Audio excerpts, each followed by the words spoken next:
Hello दोस्तों, स्वागत है आप सभी मित्रों का आपके अपने यूट्यूब चैनल प्ररूपकर पर। दोस्तों, जैसा कि हम आपको बता दें, आज की ये क्लास आपकी संस्कृत की है। इसमें हम आपको संस्कृत से जुड़े हुए बहुत सारी चीज़ें बताने वाले हैं। तो सभी को गुड मॉर्निंग, सभी मित्रों को गुड मॉर्निंग, जय श्री कृष्णा, राधे राधे।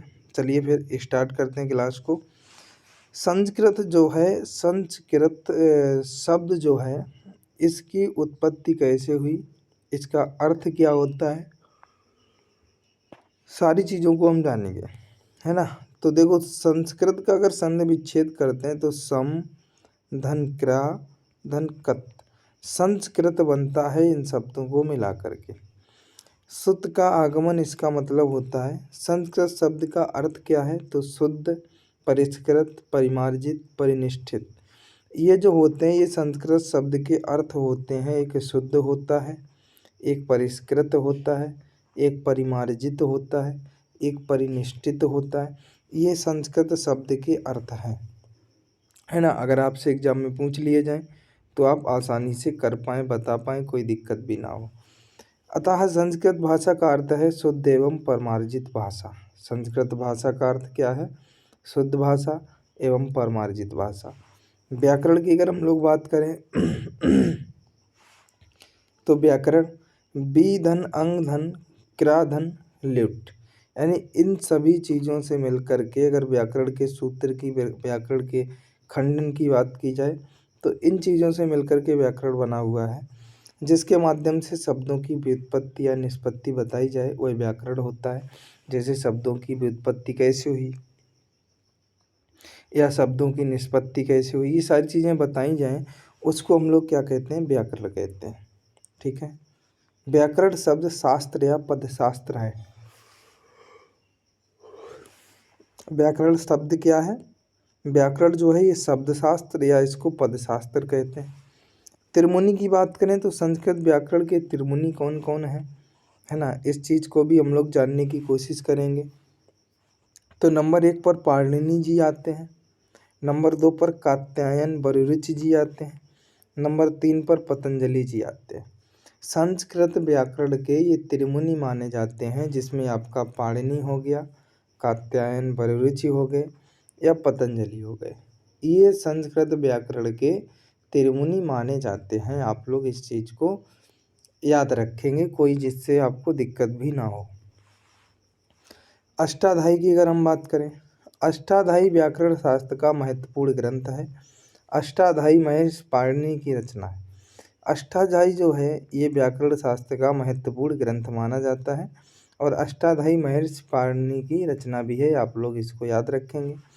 अष्टाध्यायी में 8 अध्याय, प्रत्येक अध्याय में 4-4 पाद हैं, तो कुल मिलाकर 8 गुणे 4 32 आपके पाद हो गए। अगर आपसे पूछा जाए कि अष्टाध्यायी में अध्याय कितने हैं तो आप लोग ये बता पाएँ भाई, अष्टाध्यायी जो है ये सबसे पहले तो महर्षि पाणिनि की रचना है। उसके बाद में आपसे पूछा जाए कि अष्टाध्यायी में अध्याय कितने हैं तो आप 8 बताएंगे। उसके बाद में आपसे पूछा जाए कि प्रत्येक अध्याय में पाद कितने हैं तो 4 पाद हैं। तो कुल मिलाकर के अष्टाध्यायी में पादों की संख्या 32 हो गई तथा 3978 अर्थात लगभग 4000 सूत्र हैं। इसलिए पाणिनि को सूत्रकार भी कहा जाता है। अब देखो, अगर एग्जैक्टली वैल्यू पूछी जाए तो 3978 अगर ऑप्शनल आ जाए, लगभग में पूछा जाए तो लगभग में 4000 सूत्र। इसीलिए पाणिनि को क्या कहा गया है, पाणिनि को कहा गया है सूत्रकार। आगे चलो, अष्टाध्यायी का प्रथम सूत्र जो जिसका नाम है वृद्धिराल डैच, जिसके ये 3 अंक हैं, इन 3 अध्याय हैं, इन तीनों का मतलब क्या क्या है इसको भी जानेंगे। पहला जो संकेत है वो अध्याय का है, दूसरा जो है वो पाद का है, तीसरा जो है वो सूत्र का है ना। पहले अध्याय के पहले पाद का पहला सूत्र है, तो इसीलिए एक एक एक लिखा हुआ है। तथा अंतिम सूत्र आ है, 8 4 6 7 जिसको बोलते हैं, याद रखेंगे। आगे चलो भाई, पहला अंक अध्याय को, दूसरा अंक पाद को तथा तीसरा अंक सूत्र की संख्या को बताता है। जो 3 अंक दिए गए थे, पहला अंक काय को बताता है, पहला अंक बताता है अध्याय को, दूसरा अंक काय को बताता है, दूसरा अंक बताता है पाद को, तीसरा अंक काहे को बताता है? सूत्र की संख्या को बताता है। आप लोग इस चीज़ को याद रखेंगे। अगर आपसे एग्जाम में प्रश्न पूछ लिया जाए तो कोई भी आप एग्जाम में गलती ना करें, इसलिए आप इन सारी चीज़ों को अच्छे तरीके से याद रखिएगा। आगे चलो। महर्षि कात्यायन या वररुचि ने अष्टाध्यायी के सूत्रों पर वार्तिक लिखा, इसीलिए इन्हें वार्तिकाकार भी कहते हैं। महर्षि कात्यायन जो थे या वररुचि हैं, इन्होंने अष्टाध्यायी के सूत्रों पर एक वार्तिक लिखा है, इसीलिए इनको क्या कहा जाता है? वार्तिककार भी कहा जाता है। इनको वार्तिककार के नाम से भी जानते हैं। महर्षि पतंजलि ने अष्टाध्यायी के 4000 सूत्रों पर एक विस्तृत भाष्य लिखा, जिसे महाभाष्य कहते हैं। इसीलिए व्याकरण शास्त्र के भाष्यकार के रूप में पतंजलि प्रसिद्ध हुए। किस रूप में प्रसिद्ध हुए? व्याकरण शास्त्र के भाष्यकार के रूप में पतंजलि जो है वो प्रसिद्ध माने गए। महाभाष्य में कुल 84 आहिक हैं। कितने हैं? 84। आप लोग इसको भी याद रखेंगे। महाभाष्य में कुल कितने आहिक हैं? तो 84। संस्कृत वर्ण परिचय। वर्ण अथवा अक्षर, हम मुख से जिन ध्वनियों का उच्चारण करते हैं उन्हें वर्ण अथवा अक्षर कहते हैं। क्या कहते हैं? वर्ण अथवा अक्षर कहते हैं। जिनका क्षरण या विनाश ना हो वे अक्षर हैं, जैसे आ, ई, उ, का, खा, गा आदि, है ना। जिनका क्षरण या विनाश ना हो वे क्या हैं? अक्षर हैं। जैसे आपका आ हो गया, जैसे आपकी ई हो गई, जैसे आपका उ हो गया, जैसे आपका का हो गया, खा हो गया, गा हो गया। ये सारे के सारे क्या हैं? जिनका क्षरण या विनाश ना हो सके उनको क्या कहते हैं? वर्ण या अक्षर कहते हैं। या आप ये कहते हैं जिनका क्षरण या विनाश ना हो उनको अक्षर कहते हैं। जैसे अक्षर आ, ई, उ, का, खा, गा, ये आपके क्या हो गए? अक्षर। वर्ण जो हैं वो कितने प्रकार के होते हैं? अगर आपसे ये पूछा जाए तो एक स्वर वर्ण होता है, एक व्यंजन वर्ण होता है। वर्ण दो प्रकार के होते हैं, स्वर और व्यंजन। स्वर को अच कहा जाता है। आप लोग इस चीज़ को भी याद रखें। स्वर को संस्कृत भाषा में क्या कहते हैं? अच कहते हैं। स्वर मतलब होता है स्वयं राजयन्ते इति स्वरा। क्या होता है? स्वयं राजयन्ते इति स्वरा। स्वर वे ध्वनियाँ हैं जिनके उच्चारण के लिए किसी अन्य वर्ण की आवश्यकता नहीं होती। जैसे आ के उच्चारण में किसी अन्य स्वर या व्यंजन वर्णों की सहायता नहीं लेनी पड़ती, इसलिए आ स्वर है। आ, ई, उ, री से ऋषि, लिरा, ए, ओ, औ, ये आपके किसके अंतर्गत आते हैं? स्वरों के अंतर्गत आते हैं। यानी कि टोटली के संस्कृत में कितने स्वर हो गए? 9 स्वर हो गए।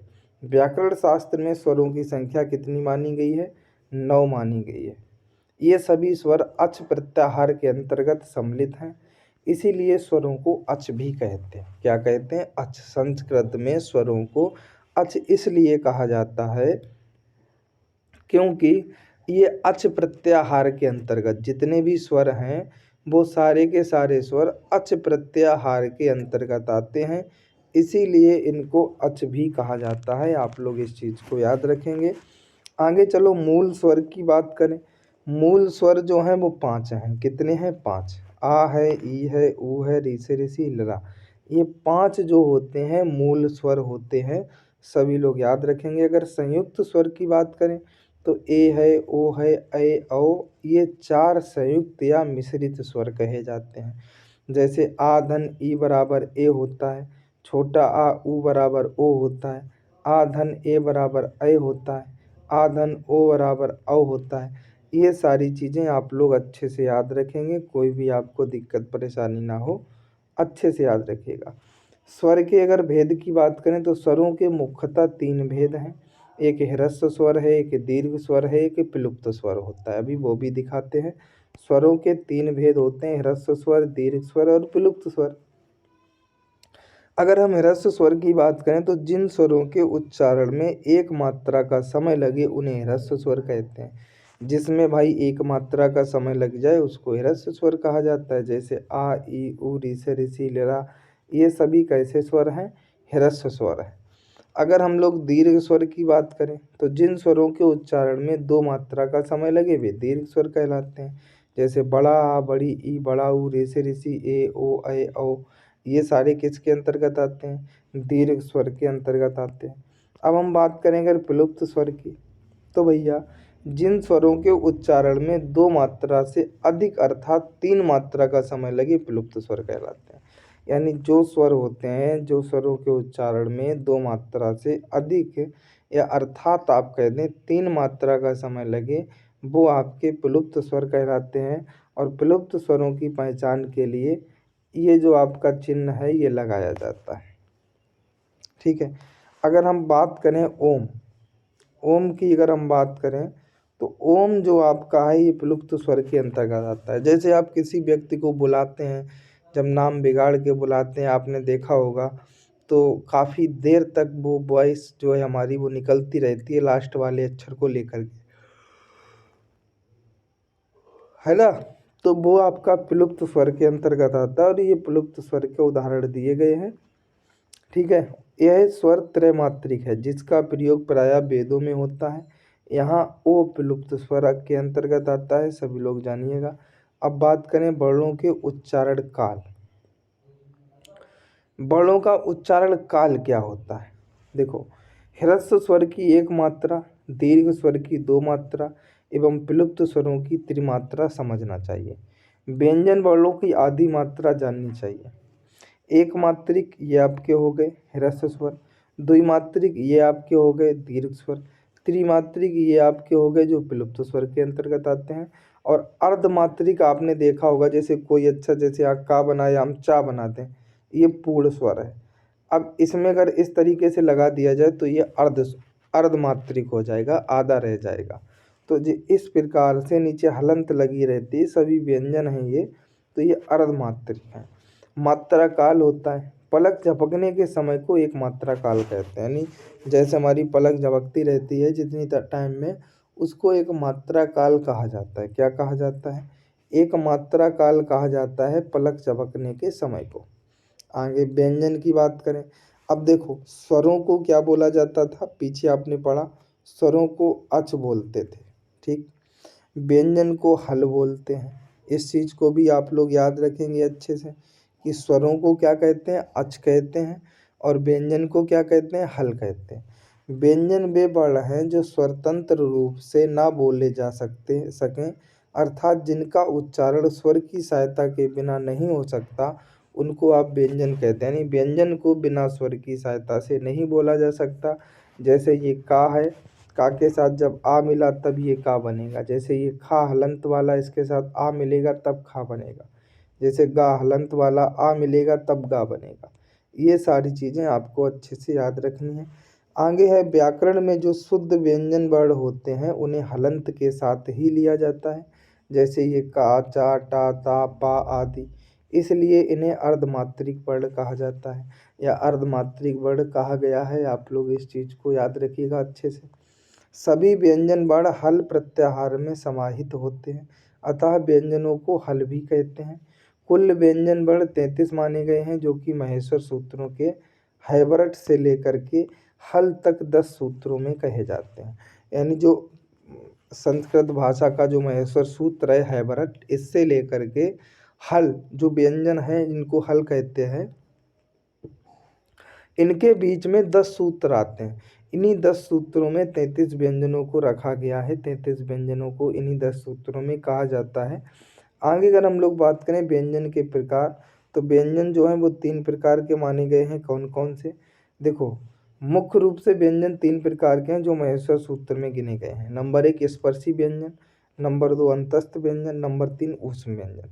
चतुर्थ प्रकार है 4 है संयुक्त व्यंजन, जो महेश्वर सूत्र में परिगणित नहीं माना गया है। इसीलिए व्यंजन वर्णों को संस्कृत में 3 प्रकार का माना गया है, क्योंकि जो महेश्वर सूत्र में वर्णित हैं। संयुक्त व्यंजन को महेश्वर सूत्र में वर्णित नहीं किया गया है, इसलिए इसको नहीं जोड़ा गया है चौथे को।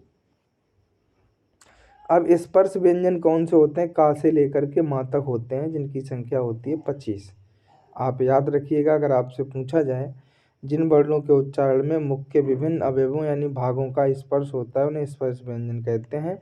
इनकी संख्या 25 होती है, जो कि का से लेकर माँ तक, यानी का खा गा गा स्टार्ट होता है और कहाँ तक आता है? माँ तक आ जाता है। तो का से लेकर माँ तक जो वर्ण होते हैं 5 लाइनों में, वो आपके पचम, 25 महेश्वर सूत्र। एक लाइन में 5 वर्ड होते हैं, 25 आपके क्या होते हैं, स्पर्शी व्यंजन होते हैं।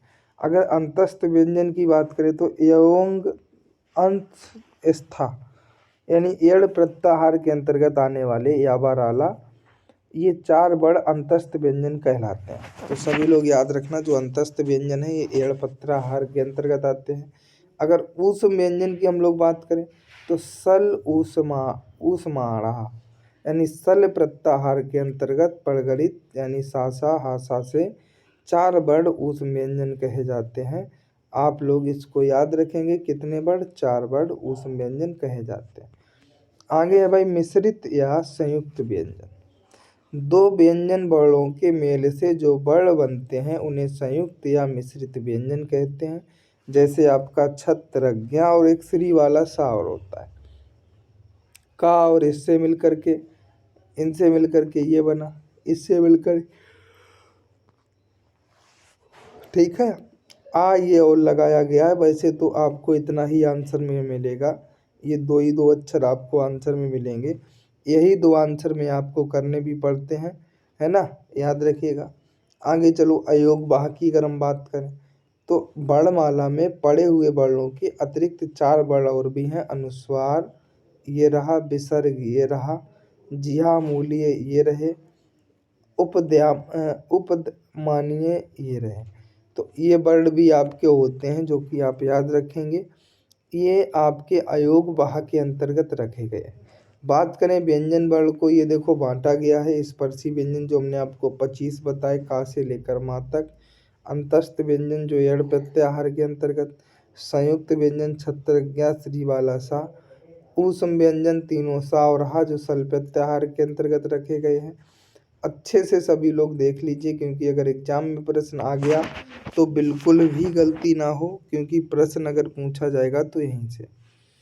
स्वरों का देख लीजिए, ह्रस्व स्वर 1 मात्रा का समय जिसमें लगे, दीर्घ स्वर जिसमें ह्रस्व स्वर से अधिक या 2 मात्रा का समय, प्लुप्त स्वर जिसमें दीर्घ स्वर से अधिक या 3 मात्रा का समय लगे, ये आपके सारे दिए गए हैं। प्लुप्त स्वरों की पहचान के लिए इस चिन्ह को आप याद रखिएगा, इस चिन्ह को आप पहचान लीजिए, समझ जाना कि प्लुप्त स्वर के अंतर्गत आता है जिसके पीछे ये लगा हो।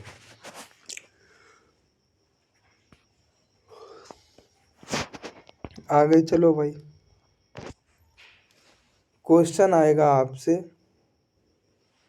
जिस वर्ण का उच्चारण मुख के यानी ध्वनियों के उच्चारण के स्थान के हिसाब से, उस ध्वनि या वर्णों का उच्चारण स्थान कहाँ से है। तो ये जो आपके 2 स्वर हैं और ये जो आपके व्यंजन है, ये कंठ से बोले जाते हैं, जिसको कंठे कहते हैं। दूसरी लाइन जो आपकी है, इसमें आप ये विशेष कर याद रखें, ये तो आपको याद ही बने रहते हैं, जब से ज़रूरी क्या है, आगे वाली लाइन याद रखना। ये तो दूसरी वाली तालु से बोली जाती, तीसरी मूर्धा है, फिर दांत है, फिर ओंठ है, फिर ए आपके कंठ तालु यानी कंठ तालब्ध हो जाते हैं, ओ आपके कंठोष्ठ यानी कंठोष्ठ हो जाते हैं, वह आपका दंत ओंठ यानी कि दंतोष्ठ हो जाता है। आप लोग इस चीज़ को अच्छे से याद रखिए, क्योंकि एग्जाम में अगर यहाँ से प्रश्न बना तो आपका गलत बिल्कुल भी नहीं होना चाहिए।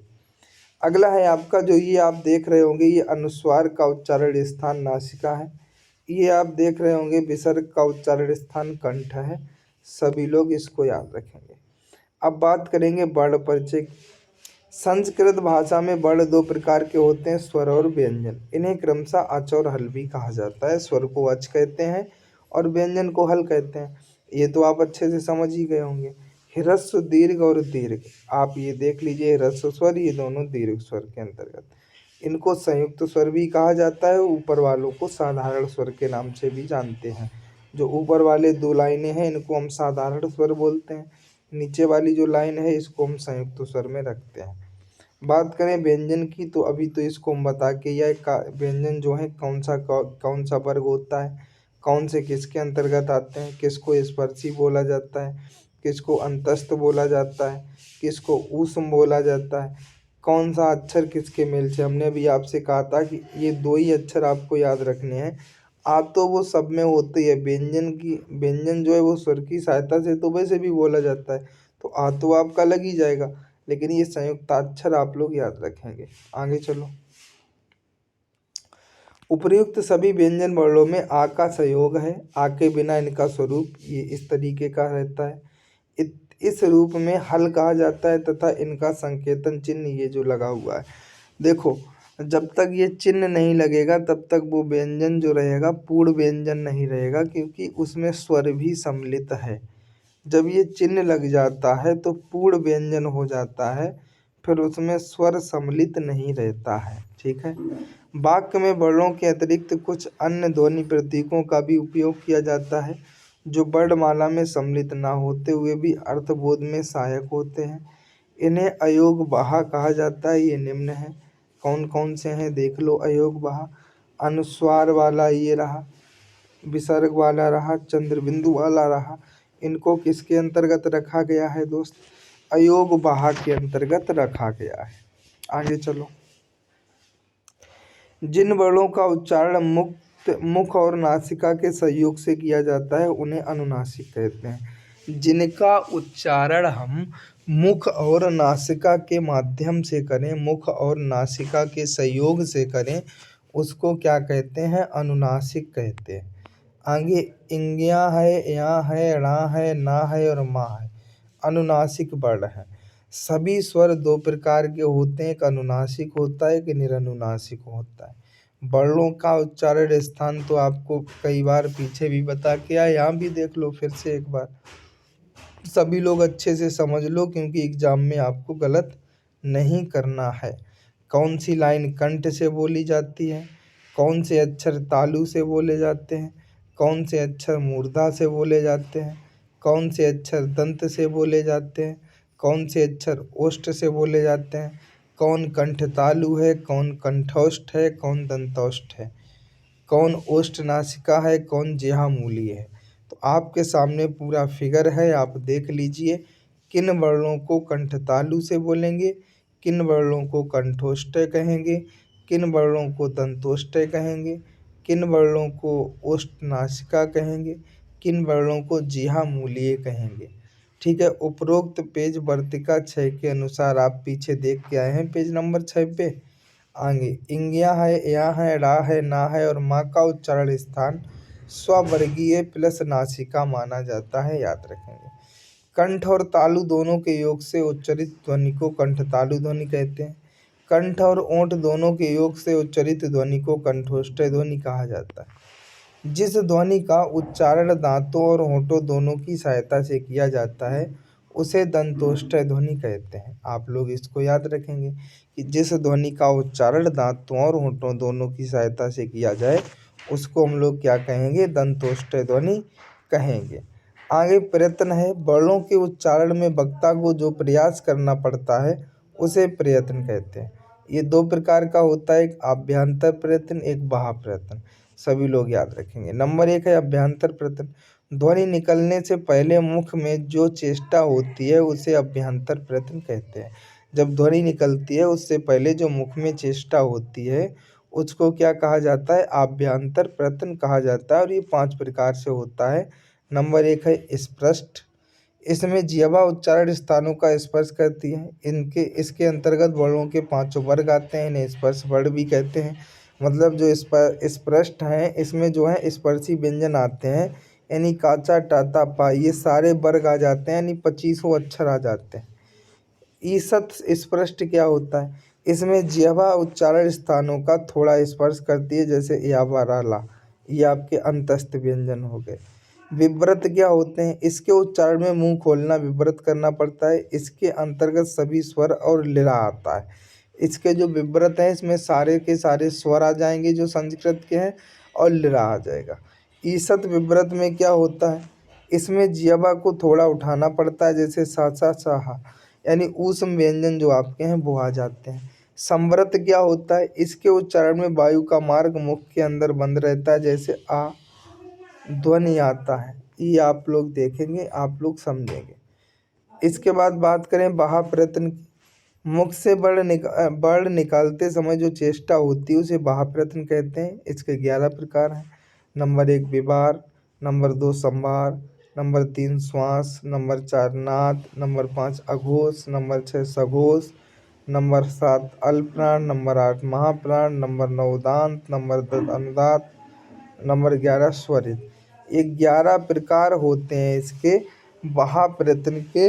आप सभी लोग याद रखेंगे, कभी भी आपसे पूछा जाता है कि महाप्रयत्न के कितने प्रकार होते हैं, तो 11 प्रकार होते हैं और इन सारे प्रकारों को आप अच्छे से याद रखेंगे। बिल्कुल भी दिक्कत ना हो आपको एग्ज़ाम में, इस तरीके से आप पेपर करके आएंगे। तो इसके बाद में कल की क्लास में हम लोग इनके सारे ये जो प्रकार हैं इनको भी पढ़ेंगे। बहुत अच्छे से सारी चीज़ों को सीखते हुए चलेंगे, क्योंकि अगर एग्ज़ाम में यहाँ से आ गया तो आपको दिक्कत ना हो। साथ ही साथ हम आपको बता दें, अगर आप यूपीटीटी की तैयारी कर रहे हैं तो प्रूव कर हमारा ऐप है, उस ऐप को ज़रूर डाउनलोड करें। ये आप लिख दें प्ले स्टोर में और आपको मिल जाएगा। 100 रुपये का यूपीटीटी का बैच है, आप लोग परचेज कर सकते हो, अपने दोस्तों को बता सकते हो। अगर वीडियो अच्छा लगा हो तो चैनल को सब्सक्राइब, बेल आइकन को प्रेस ज़रूर करें। मिलेंगे नेक्स्ट वीडियो में, तब तक के लिए सभी को जय हिंद, वंदे मातरम, जय श्री कृष्ण।